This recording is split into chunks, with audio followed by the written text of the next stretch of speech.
Matapos ang kontrobersyal na laban ni John Real Cuadrualas Casimero laban yan kay Kyunosuke Kamida, muling umingay ang pangalan ng Pinoy Warrior sa Japan. Maraming mga tagahanga ang agad na nagtanong, sino kaya ang susunod na makakarap ni Casimero? At nang kumalat ang chismis na si Luis Nery ang kanyang posibleng makasagupa sa susunod na laban, muling nagliyab ang interes sa mga boxing fans sa Asia at sa Latin America.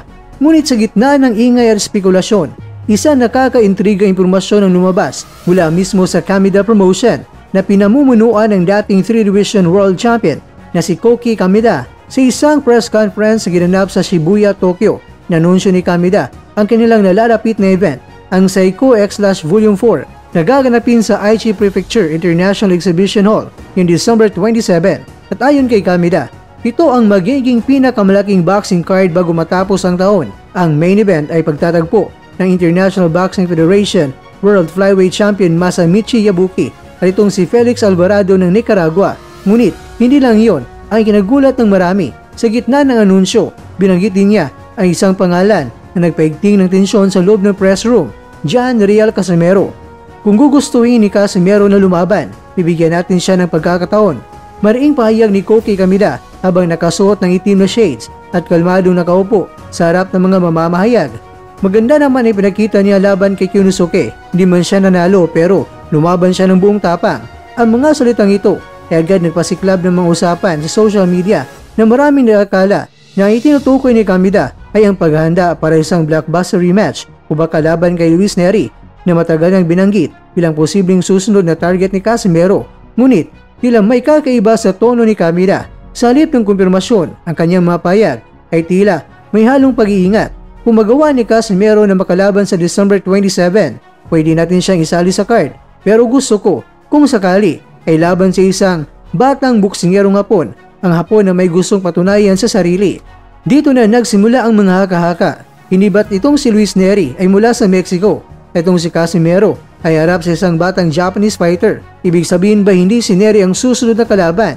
Sa puntong ito, hindi pa malinaw ang lahat. Ngunit isang bagay ang sigurado, hindi pa tapos si Casimero. Mismo itong si Kamida na mismo ang nagsabi na bibigyan siya ng pagkakataon.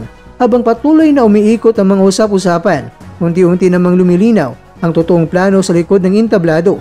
Ayon sa insider ng Kamida Promotion, mas gusto raw ni Koki Kamida na magtampok ng Japanese kontra yan sa mga foreign rivalry upang mas makuha ang atensyon ng lokal ng mga manunood at mapalakas ang presensya ng kanilang mga batang mandirigma. Kaya't sa kabila ng mga ulat na ikinakabit ang pangalan ni Luis Nery at kay Casimero, hindi ito ang laban na isinasalansa ng kampo ni Kamida. Sa halip, pinag-aralan muna nila na ipareha si Casimero sa isa sa mga rising Japanese prospects na handang sumubok sa isang veteranong dating kampiyon sa buong mundo. Kung mangyayari ito, isang laban para patunayan na kaya pa niyang bumangon matapos ang masakit na pagkatalo sa Kyrgyzstan.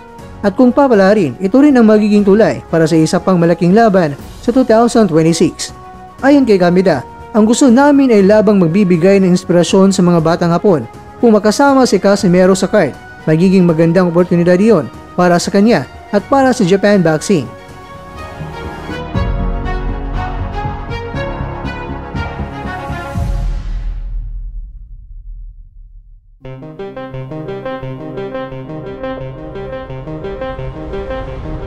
Mga kakwento, kumpirmado na i-livestream ng libre sa Abema TV ang buong event. Kaya asahan ng milyon-milyong manonood na subaybayan sa gabi ng December 27 at sa dulo ng lahat ng haka-haka, isang katotohanan ang lumitaw. Hindi pa si Luis Nery ang susunod na makakalaban ni John Real Casimero. Ang tunay na misyon ni Cuadrualas ay muling patunayan na kahit sa kabila ng lahat ng kabiguan, ang puso ng isang Pilipino ay hindi kailanman sumusuko. Kaya siguro ngayon mga kakwento ay pinapainit pa ni Kamida ang pangalan nina, Cuadrualas at Pantera para kapag ikasa na ay maraming tatangkilik na mga tagahanga.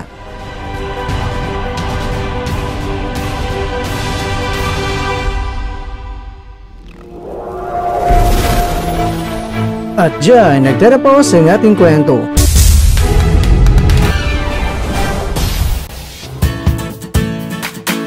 Maraming salamat mga kakwento sa inyong panonood. Pero baka naman mga kakwento ay nagustuhan niyo po ang kwento natin ngayon.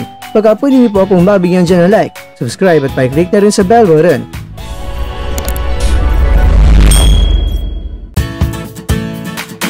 Pero bago tayo tatapos mga kwento, syempre, shoutout po muna tayo dyan sa ating mga kakwento. Kay kakwentong Utol, kay kakwentong Aldren, kay kakwentong Ruben o Bunny. At kakwentong nanonood ngayon, shoutout sa iyo dyan.